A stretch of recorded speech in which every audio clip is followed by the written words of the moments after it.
on va voir donc la partie statistique là d'Image Rénov. Donc aujourd'hui, c'est ce qu'on va regarder. Donc sur la partie statistique, on découvre dans un premier temps la partie camembert, sur laquelle je vais passer, donc comme je le disais, au trimestre, et sur laquelle en fait on va pouvoir se rendre compte qu'on a trois types de recherche. La recherche directe, donc qui apparaît en vert et qui correspond aux gens qui tapent réellement Image Rénov et donc qui cherchent des informations sur l'entreprise. Ça représente donc là à peu près 30% des recherches, donc un tiers des recherches grosso modo des recherches sur l'entreprise. Ensuite, moi, c'est ce qui m'intéresse le plus, ce sont les découvertes. Donc là, ça me rassure dans cette fiche. Pourquoi? Parce que ça représente 70% des recherches. Donc là, en fait, ce sont des gens qui ne vous connaissent pas, mais qui vont faire, qui vont en fait faire des requêtes. Par exemple, je cherche une entreprise de bâtiment dans le 95. Je cherche une entreprise pour faire ma salle de bain, etc. Donc, ils vont saisir des mots-clés sur Google, enfin sur Google, et vous allez ressortir dans les résultats. Et là, en l'occurrence, c'est ce qui se passe avec cette partie-là. Donc là, c'est cool parce que du coup, en termes de prospection, on a un ratio qui est intéressant avec ça.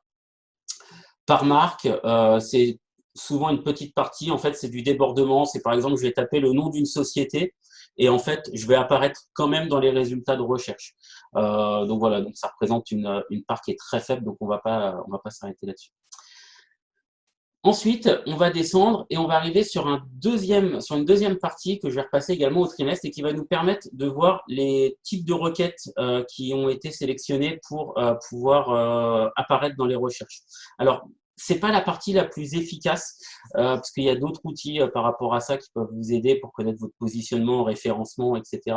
Mais là, c'est juste pour vous donner des indicateurs. Voilà, alors il y a des gens qui ont tapé le début du nom de la société. C'est un classement qui est fait automatiquement. On a ensuite entreprise Saint-Ouen-l'Aumône, puis après on commence à rentrer dans des choses un peu plus précises comme rénovation de salle de bain, architecte d'intérieur, charpentier, menuisier, etc. Donc c'est là où on voit en fait que les mots-clés, tout ce que vous avez rentré dans ce qu'on a vu dans l'épisode d'hier, a une importance parce que ça va vous permettre de ressortir des fois dans des catégories complètement adaptées ou non adaptées, mais en tous les cas, vous ressortez dans les résultats. Ça, c'est vraiment un indicateur, mais vraiment, il y a d'autres choses pour pouvoir mesurer votre référence. Ensuite, ce qui est intéressant, c'est de savoir où est-ce que les gens voient votre fiche entreprise. Et là encore, on a deux particularités. On va avoir votre entreprise qui va ressortir soit sur les recherches Google. Donc, comme on l'a vu hier, je fais une requête et sur la page à droite de mon écran, je vais sortir dans les résultats. Ou alors dans la recherche locale. Et là, j'apparais dans les trois noms. Et enfin, dans la fiche Google Maps. Donc là, je vais sur Google Maps, je me promène et à partir de là, je découvre Image Rénov. Ce qui est intéressant, c'est de se rendre compte, voilà, la particularité, c'est que la plupart des gens, là en l'occurrence sur cette fiche, trouvent l'entreprise Image Rénov à travers Google Maps.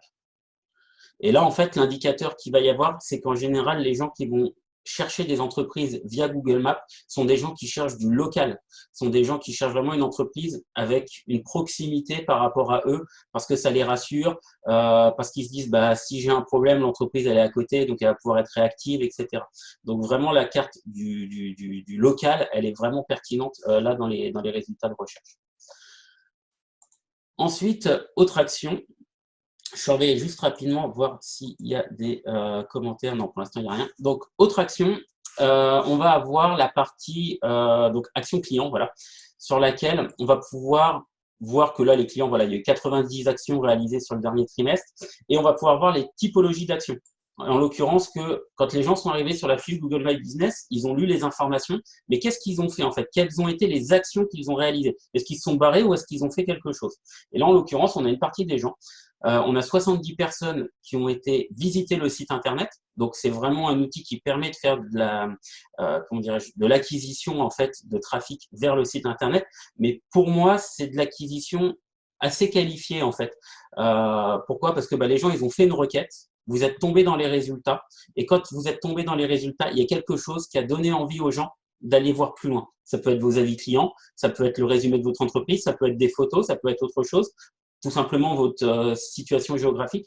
Et bref, il y a quelque chose qui leur a donné envie d'en savoir plus sur vous et de cliquer sur le bouton « Je veux aller visiter le site web ».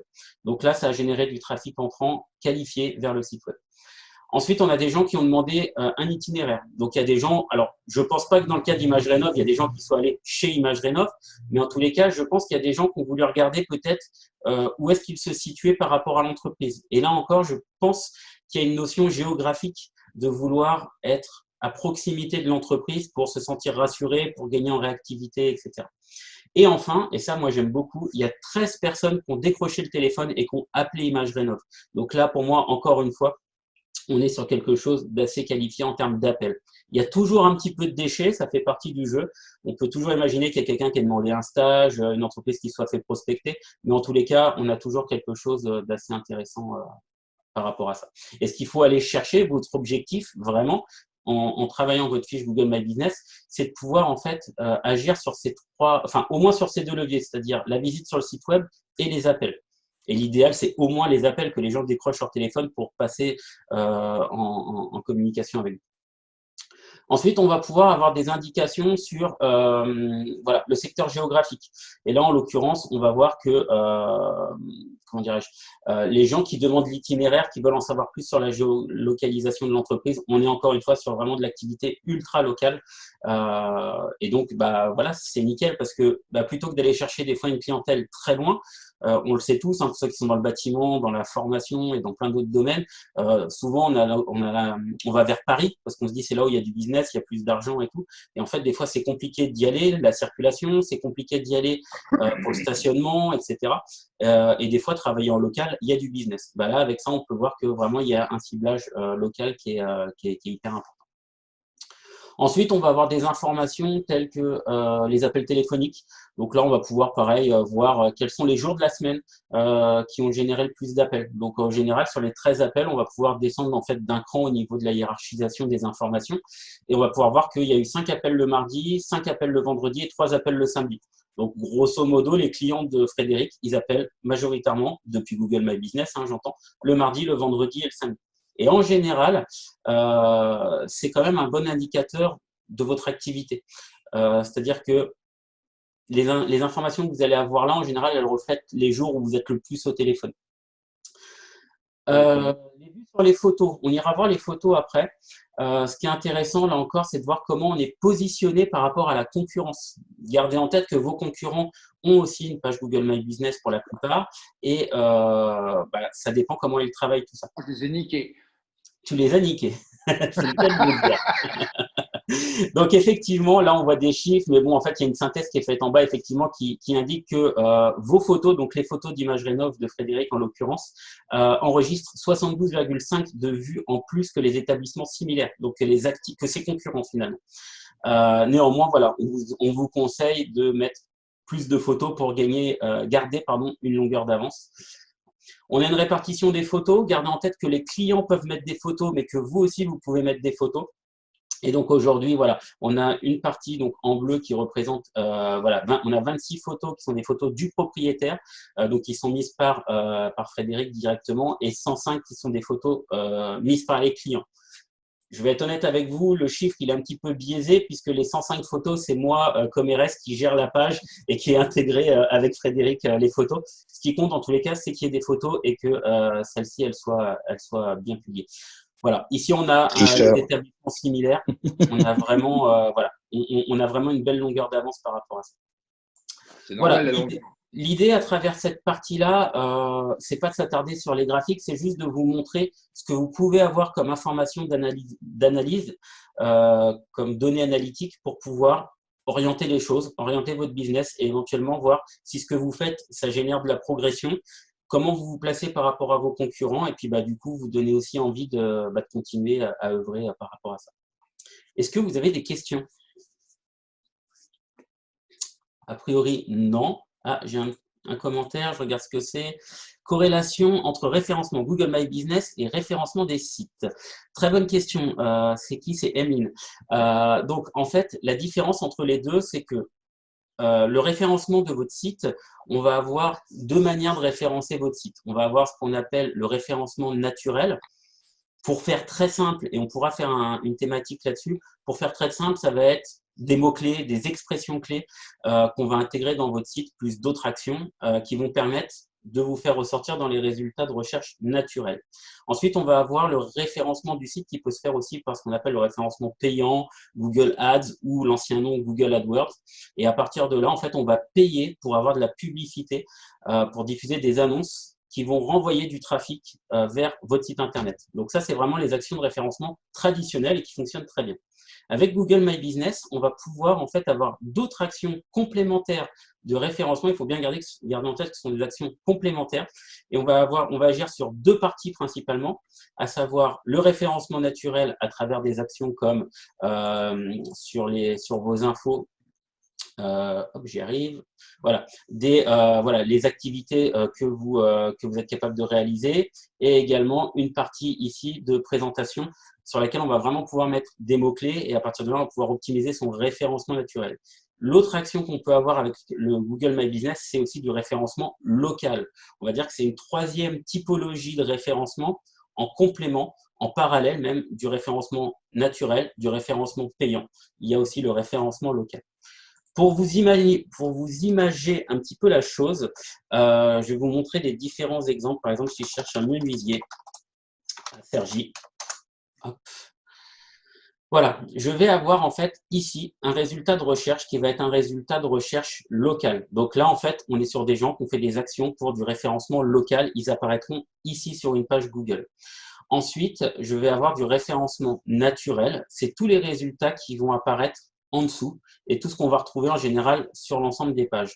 Et enfin, là, regardez, j'ai une mention qui s'appelle annonce. Alors là, avec le Covid-19, clairement, les annonces sont en baisse pour la majorité des entreprises parce que sinon, en général, vous les trouvez directement en haut et c'est ce que vous trouvez en premier. Là, il y en a une qui traîne en bas et la mention d'annonce, c'est le troisième type de référencement. Enfin, il n'y a pas d'ordre chronologique, mais c'est le référencement payant, Google AdWords, etc. On pourrait imaginer la même chose. Alors, les pauvres, eux, ils galèrent aussi en ce moment. Voilà, bon, hôtel, je trouve pas. Mais en général, je sais pas moi, boulanger, ça va pas être un bon exemple. Je sais pas moi, maçon, j'y crois moyennement. Ouais, Macon. Bon, bref, l'idée, c'est quoi? C'est que quand on fait une recherche, Restaurant. un restaurant, ouais. Club échangiste. J'adore, Fred, quand tu fais des interruptions comme ça, parce que je me dis dans le replay, ça va être génial.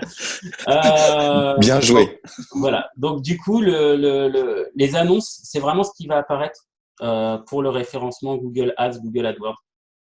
Vraiment, là, on n'est pas dans une bonne période par rapport à ça. D'habitude, vous avez toujours 3 ou 4 résultats d'annonces qui sont en tête de page. Donc, je ne sais pas si ça répond à ta question sur la différence et la corrélation entre Google My Business et le référencement des sites. Je rappelle juste en synthèse. Pour les sites, on référence majoritairement référencement naturel, référencement payant, Google Ads, Google AdWords, ou alors, et en plus, en parallèle, Google My Business sert au référencement naturel sur vraiment une petite partie et sur le référencement local pour pouvoir avoir des actions ciblées géographiquement parlant. Mais du coup, tu peux travailler les deux. Je vous conseille de travailler les deux, effectivement.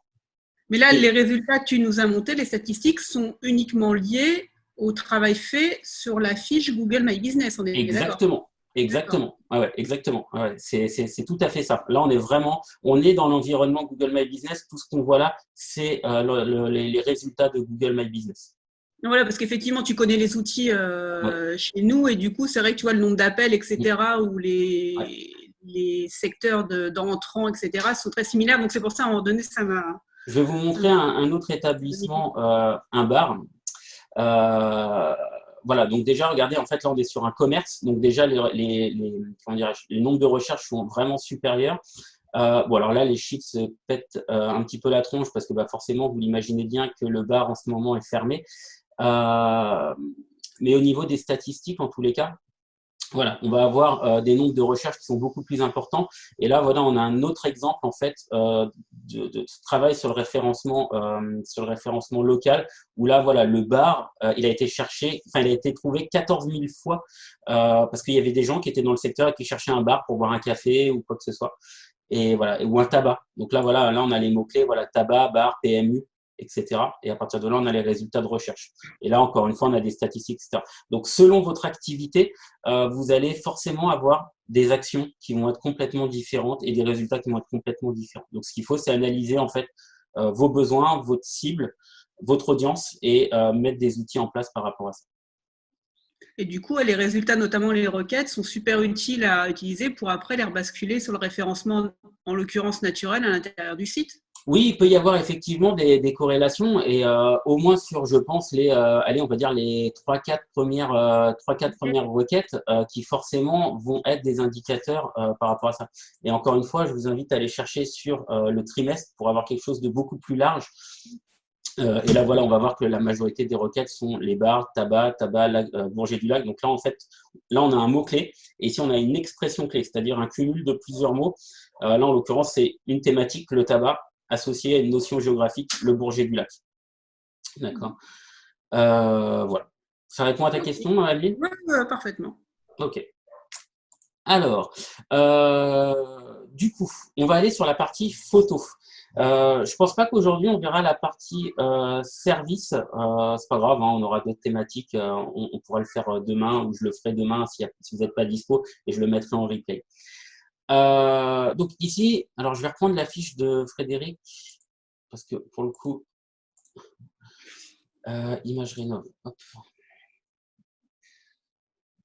Alors, sur la partie photo, donc gardez en tête qu'il y a beaucoup d'activités quand on fait une recherche.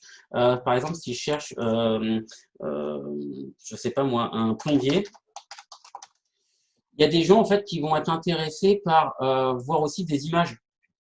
Ça vous est tous arrivé en fait, arrivé à un moment de chercher des images ou quoi que ce soit et de tomber sur dire ah bah ouais tiens ça a l'air d'être un mec qui bosse bien, ça a l'air pro, ça a l'air sérieux. Tiens, je vais aller voir et bim, j'amène du trafic vers mon site web. D'accord. Donc les photos, elles sont hyper importantes. Voilà. Hop. Et à partir de là, les gens en fait arrivent sur le site et découvrent en fait un environnement. Et bien vous, quand vous mettez des photos, ça a plusieurs vertus.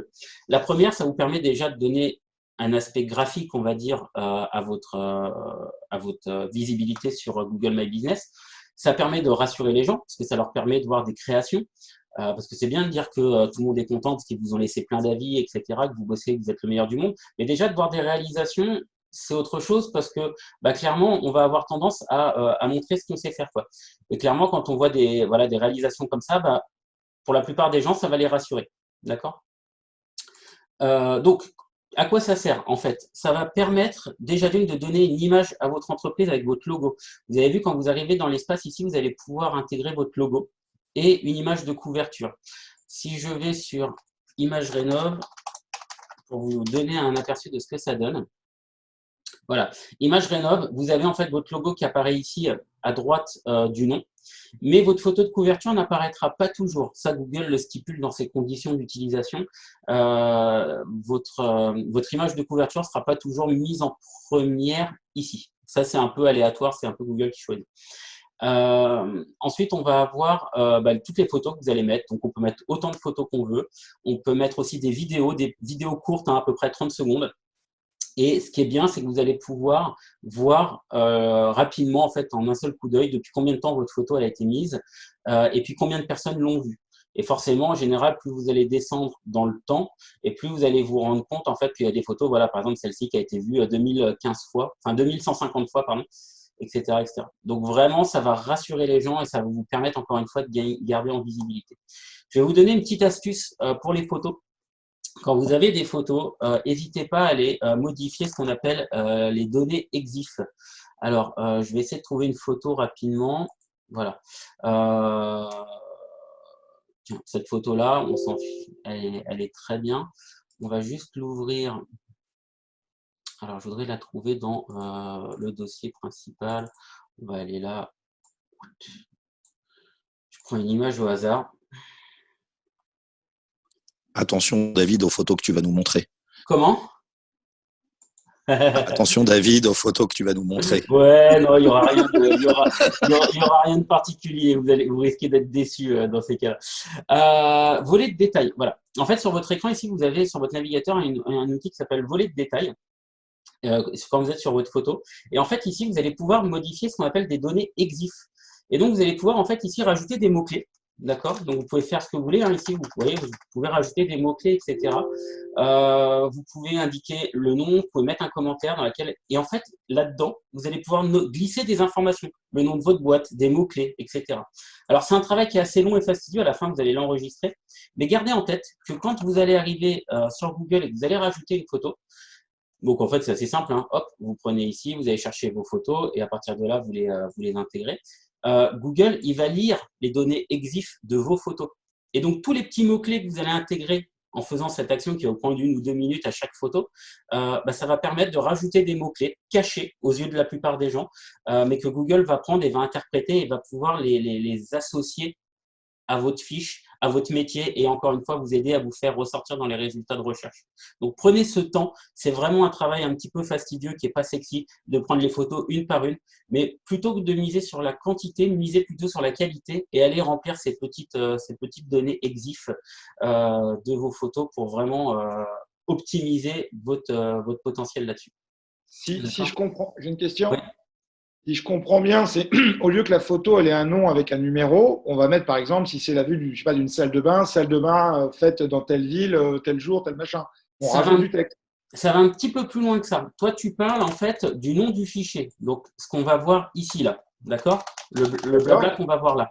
Moi, je te parle de, bien sûr, cette partie-là, mais je te parle en plus, quand tu vas dans Windows, dans le volet de détail de ton, voilà, de pouvoir modifier ce qu'on appelle les données EXIF. Ça commence bien sûr ici par le nom de ta photo, mais par des informations. Toutes les photos sur Terre ont une sorte de carte d'identité.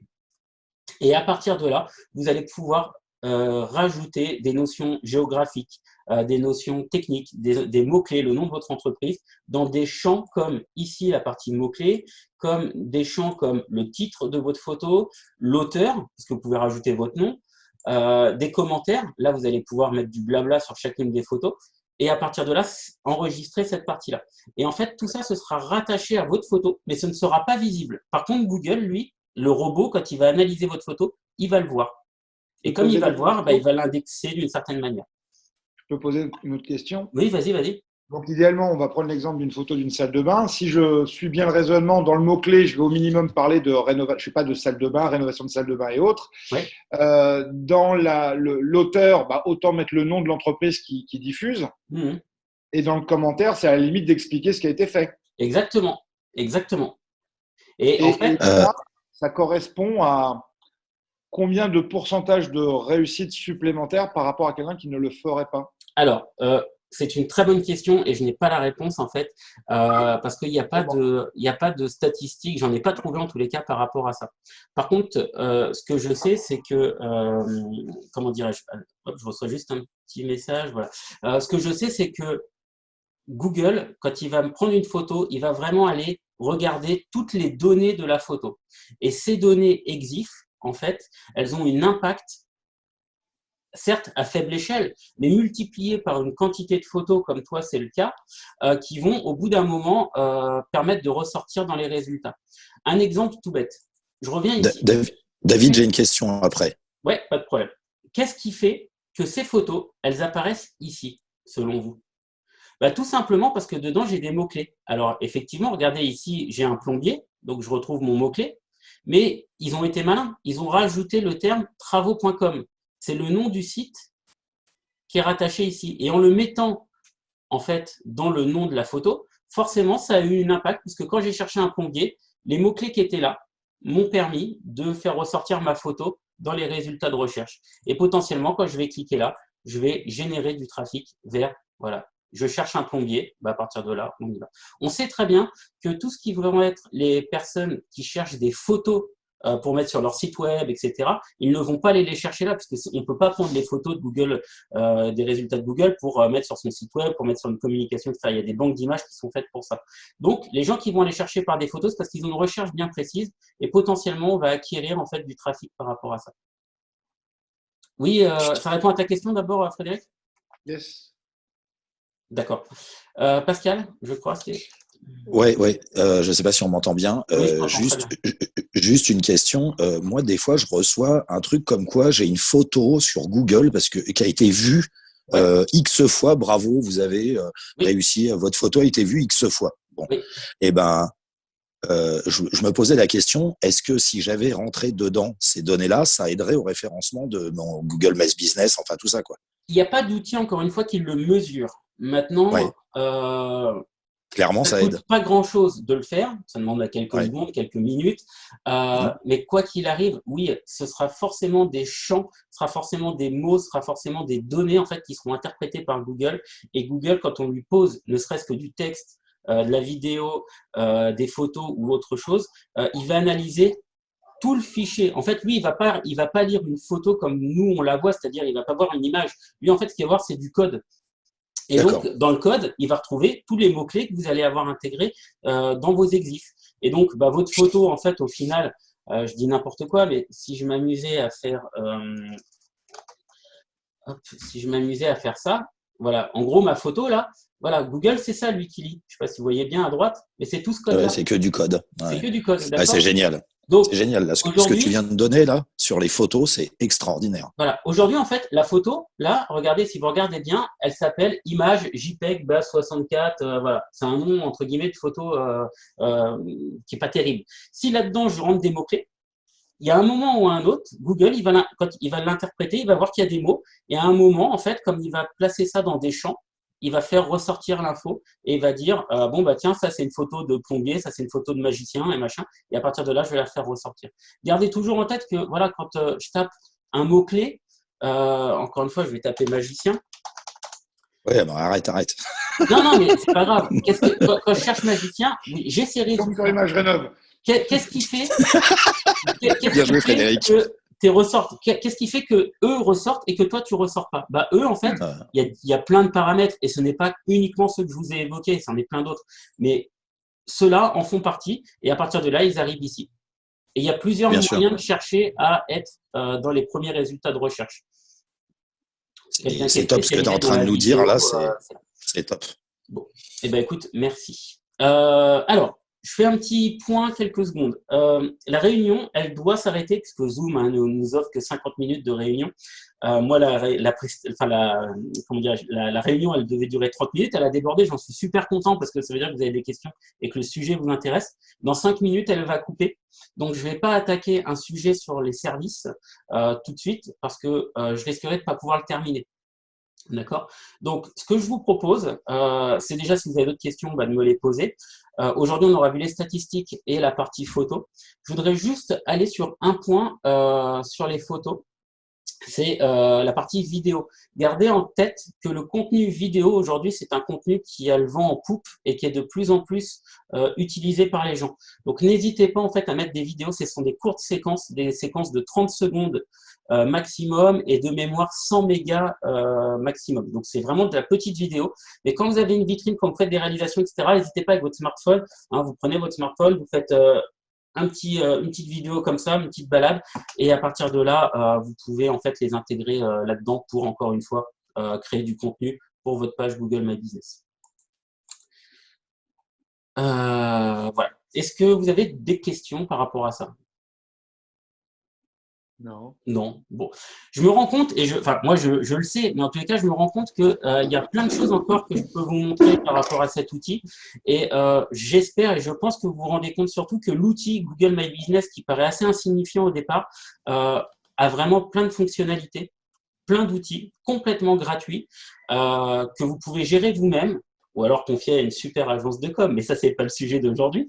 Mais blague à part, vous avez un super outil qui est intuitif, qui est gratuit, qui est facile d'accès, et à partir de là, vous pouvez faire vraiment pas mal de choses vous-même, donc n'hésitez pas à fouiller dedans par rapport à ça. D'accord. Ce que j'aimerais vous proposer sur les prochaines sessions, c'est la partie produit-service qui nous prendra 10 minutes, un quart d'heure. La partie chat aussi. Gardez en tête que la partie chat, elle est top parce que les gens peuvent poser des questions. Les gens qui ont une question depuis votre fiche Google My Business, ils peuvent vous envoyer un message du style est-ce que vous faites ça? Est-ce que vous intervenez sur tel secteur? Est-ce que ceci, cela? Et vous recevez une notification et leur répondre comme une messagerie en fait grâce à cette fonctionnalité-là. Voilà. Merci, monsieur. Ça sera tout pour aujourd'hui. Moi, je l'ai écrit, mais encore merci, David. C'est top. Merci à toi. Merci à vous d'être présent en tous les cas. J'espère que le rythme vous convient. Je préfère faire plusieurs petites sessions que des trucs qui durent 1 heure, 1 heure et demie et de vous perdre au passage. On a beau être confiné, on a plein de choses à faire. enfin, moi, je sais que perso, j'ai plein de choses à faire, essayer de profiter aussi un peu de ma famille, etc. Donc, j'essaye de couper un peu le temps et je préfère plein de petites séquences que des grosses. D'accord? Ouais, super. Voilà. Moi, Exactement, c'est parfait. je serai là demain, d'accord? Je sais, demain c'est dimanche, mais pour moi en ce moment les jours ne veulent plus rien dire. Moi je serai là demain, je ferai la suite. Gardez en tête que si vous pouvez venir, ça me fera plaisir. Si vous ne pouvez pas parce que c'est dimanche, je vous en voudrais absolument pas. Et en tous les cas, vous recevrez un petit message sur WhatsApp et vous aurez les accès au replay aujourd'hui et pour la séquence de demain. D'accord? Merci David. De rien, merci à vous encore une fois. Je vous souhaite une bonne journée et puis à Bonne demain journée. et à bientôt. Salut tout le monde. Merci beaucoup, David. Salut. Bye bye. Merci Bonne à journée vous. à tous. Ciao, ciao. Au revoir. Bye bye.